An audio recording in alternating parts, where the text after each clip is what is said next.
Сырдуу подвал.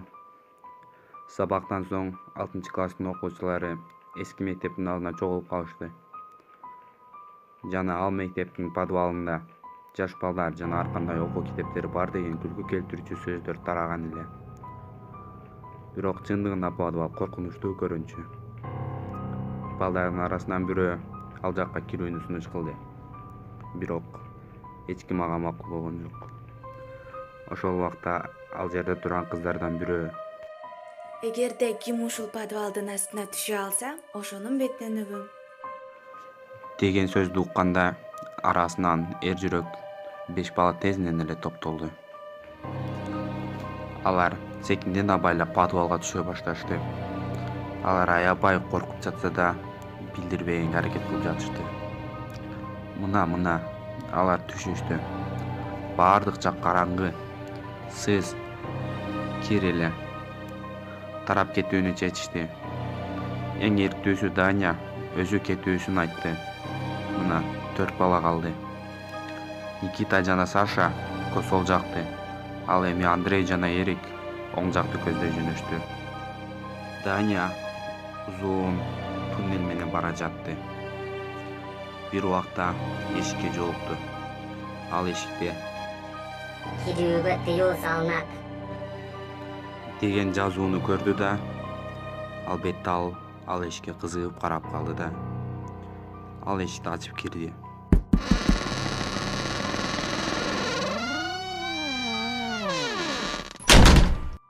От жанып турат эле жана чындап эле ал жерде жаш балдар бар эле. Алардын колдору менен буттары биригип жип менен байланып, ооздору скотч менен бекитилген эле.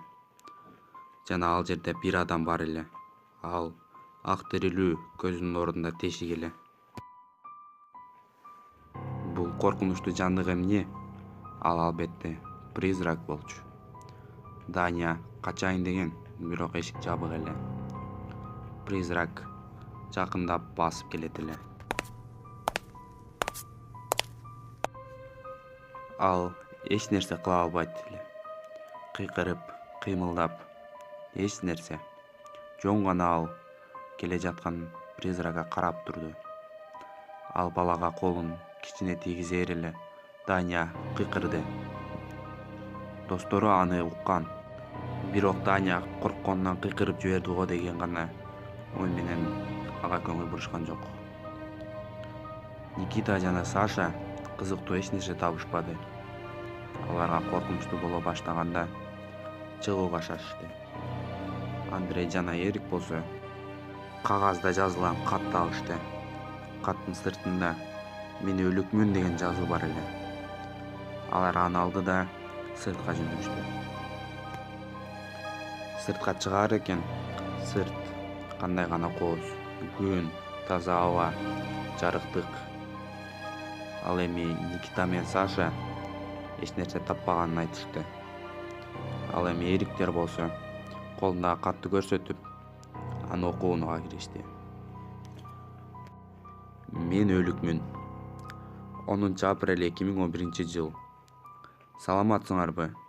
Эгер силер муну окуп жатсаңар, анда мен өлгөнмүн. Бизди бүгүн ушул подвалга алып келишти. Эмнеге экенин биз да билбейбиз. Жөн гана бара жатабыз. Бизди мына кызыктай бир лавкага алып келип отургузушту. Бул жерде бир эшик турду. Кирбе деген жазуу бар болчу ал жерде. Ал жакка биринчи Алекс аттуу досум кирип кетти. Эшиктин сыртынан карап турар элек катуу угулган кыйкырыктын артынан өтө жагымсыз куйкаланган эттин жыты чыгаар эле. Жаныбызда турган кыздар коркконунан ыйлап жатышты. А биз балдар болсок араңдан жашыбызды кармап турдук. Андан соң менин кошунам болуп жашаган Юлия кирип кетти. Дагы ушул көрүнүш. Юлиянын катуу кыйкырыгы.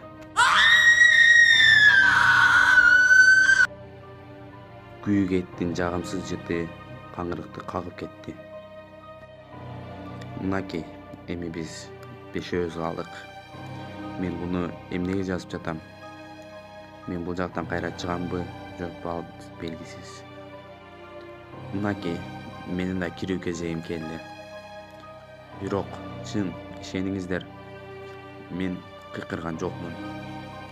Кошкула жана бул подвалга кирбегиле. Катты окуп бүтүшөр экен, баардыгы коркуп калышкан эле. Бир убакта Саша: "А Даня кайда?"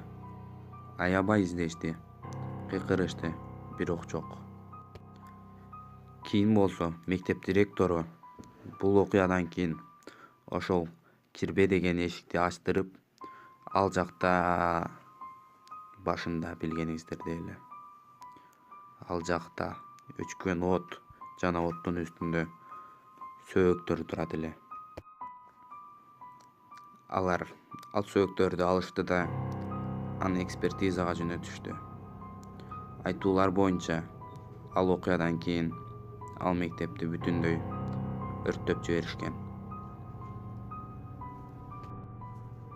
Бирок тилекке каршы, элдин айтуусу боюнча, ал белгисиз нерсе өзүнүн белгилерин башка мектептерде көрсөтүп жатат деп айтышат. Ошондуктан этият болуңуздар, балким ал сиздердин мектебиңиздерде болуп жүрбөсүн.